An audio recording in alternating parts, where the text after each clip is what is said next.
Discover why accepting sadness is the first step to genuine happiness. Sadness is not a stranger to any of us. It is that quiet visitor who sneaks in unannounced, sometimes settling deeply in our hearts, refusing to leave. Yet, instead of welcoming it, we often resist it. We label it as something to avoid, a blemish on the canvas of our happiness. But what if I told you that sadness isn't an enemy? What if sadness is not the absence of happiness, but the doorway to it? In this journey we're embarking on together, I want you to think deeply about a simple but profound idea. Can you embrace sadness not as a flaw but as a gift? To begin, I want you to ask yourself a question. How do you feel about sadness? Do you view it as a weakness? As something to hide? Or as a teacher? Pause here and reflect, because this is where our journey starts. When we deny our sadness, we sever ourselves from a vital part of our being. Imagine a garden where you tend only to the flowers and ignore the weeds. At first, it might look beautiful, but over time, the unchecked weeds take over, suffocating the life out of the blooms. Sadness is like those weeds, not something inherently negative but a natural occurrence that needs attention and care. By acknowledging it, we give it space to transform. Just like a weed can be composted to nourish the soil. But let's dig deeper. Why are we so afraid of sadness? Is it because it reminds us of our vulnerabilities? Or does it force us to confront truths about ourselves that we'd rather keep hidden? Think about this. When was the last time you felt truly sad? What did that sadness reveal to you about your desires, your fears, your unmet needs?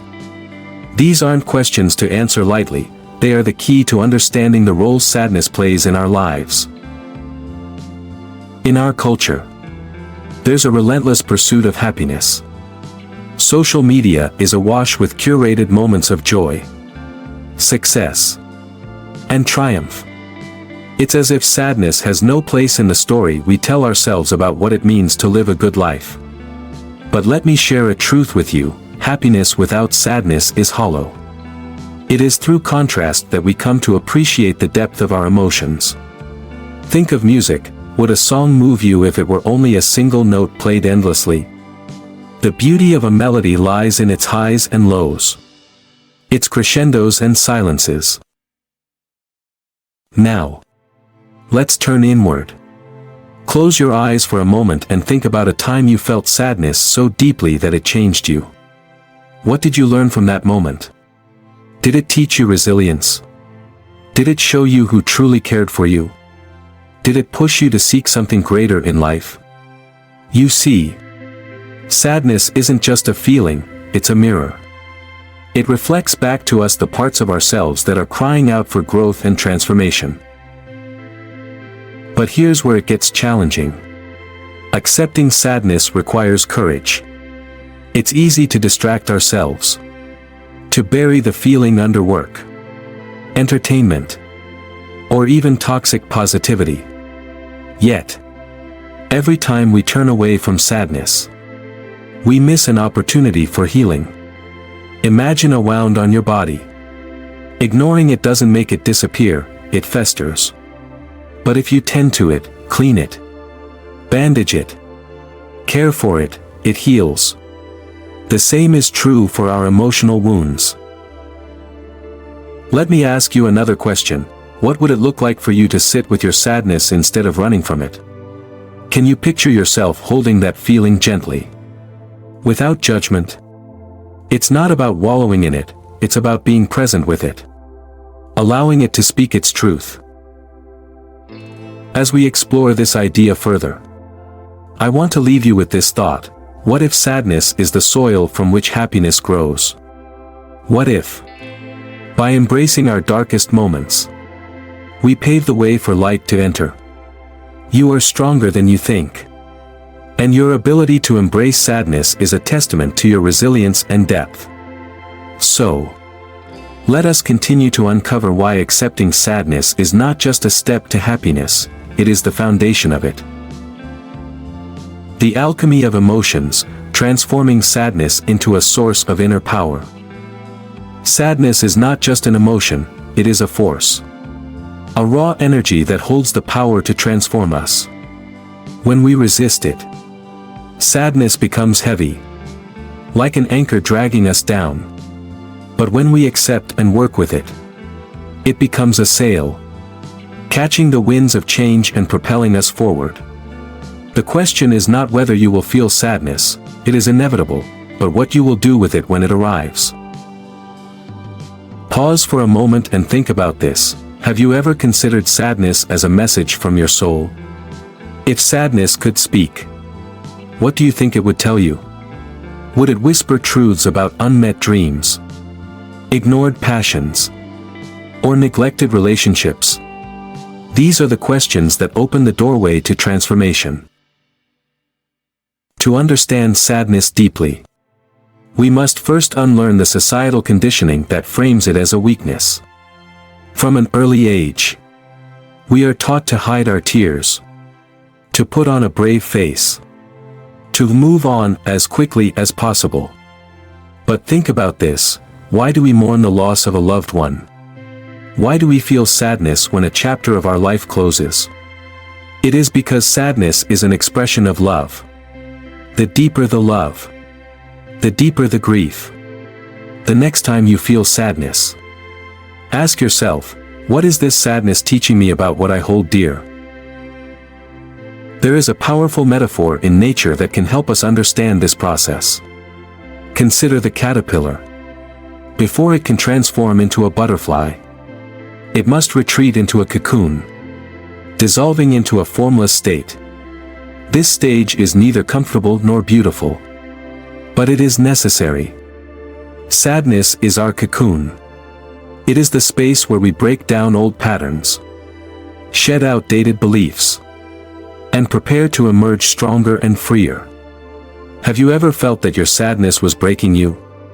What if it was actually breaking through you, clearing the way for a new version of yourself? When we embrace sadness, we begin to see its gifts. Sadness teaches us to slow down. In a world obsessed with speed and productivity, it is a reminder to pause and reflect.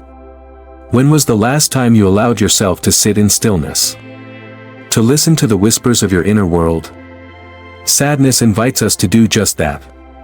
It pulls us inward, away from the noise, and offers us the chance to reconnect with our essence. Let me share a story. There was once a man who spent his entire life chasing happiness. He sought it in wealth, relationships, and achievements. Yet, every time he thought he had found it, it slipped through his fingers. One day, in the depths of despair, he stopped running.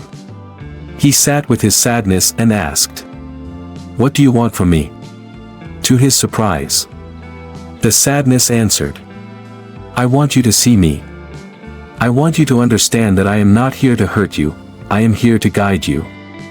In that moment, the man realized that his sadness was not an obstacle but a compass, pointing him toward what truly mattered. Think about your own life. What if your sadness is a guide, not a punishment? What if it is leading you toward something you've been ignoring? Perhaps it's calling you to let go of something that no longer serves you or to pursue a dream you've been too afraid to chase. But transformation doesn't happen overnight. It requires patience, courage, and compassion. The first step is to name your sadness. Instead of saying, "I'm sad," try saying, "I feel sadness because," be specific. The act of naming brings clarity. It helps you see the emotion as a part of you, not the whole of you. Have you ever tried this? What would happen if you gave your sadness a voice? The next step is to create space for your sadness. This might mean journaling, meditating, or simply sitting in silence. Remember, sadness is not here to stay, it is here to pass through. But it can only do so if you give it room to move. Imagine holding a cup of water under a faucet. If you keep the cup tightly covered, the water overflows and creates a mess. But if you open the cup, it fills and then empties, leaving it clean and ready for more. Finally, look for the lessons in your sadness. Ask yourself, what is this emotion teaching me? What am I learning about myself, my relationships, and my priorities? Every moment of sadness carries a seed of wisdom. It is up to you to nurture that seed and let it grow. As we move deeper into this journey, I want you to reflect on one more question. If sadness is a visitor, what kind of host will you be? Will you welcome it with curiosity and kindness? Or will you slam the door in its face? Sadness is not the end of the story, it is the turning point. And as we continue, we'll explore how to turn that sadness into a source of genuine happiness. One step at a time. Happiness beyond the horizon, turning sadness into your greatest strength. Happiness is not the absence of sadness, it is its companion, its counterpart, its ultimate evolution. When we understand this, sadness transforms from an adversary to an ally. It becomes the rich soil in which the seeds of joy can flourish. But how do we take that final step? How do we move from simply accepting sadness to using it as a foundation for genuine happiness? Let's start with a fundamental question. What does happiness mean to you? Is it the fleeting high of achieving a goal? The quiet contentment of a peaceful day? Or something else entirely? When you think about happiness, does it feel like a destination or a way of being? These are not easy questions, but they are essential. Because without clarity, happiness remains elusive. One of the most profound truths about sadness is that it teaches us about impermanence.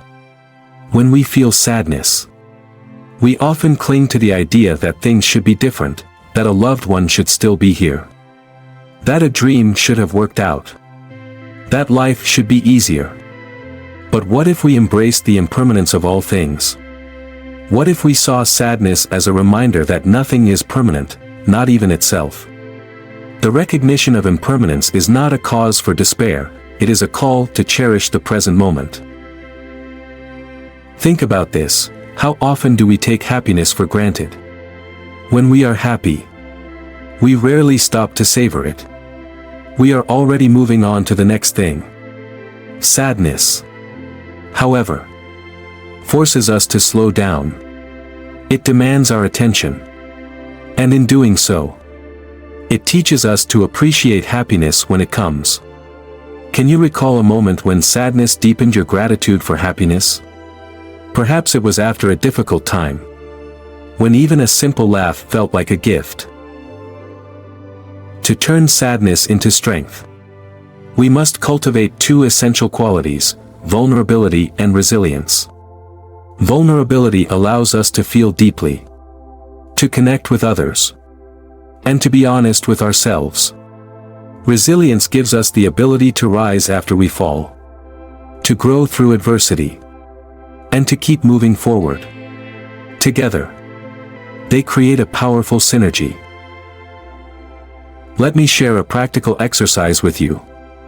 The next time you feel sadness, try this: sit quietly and place your hand over your heart.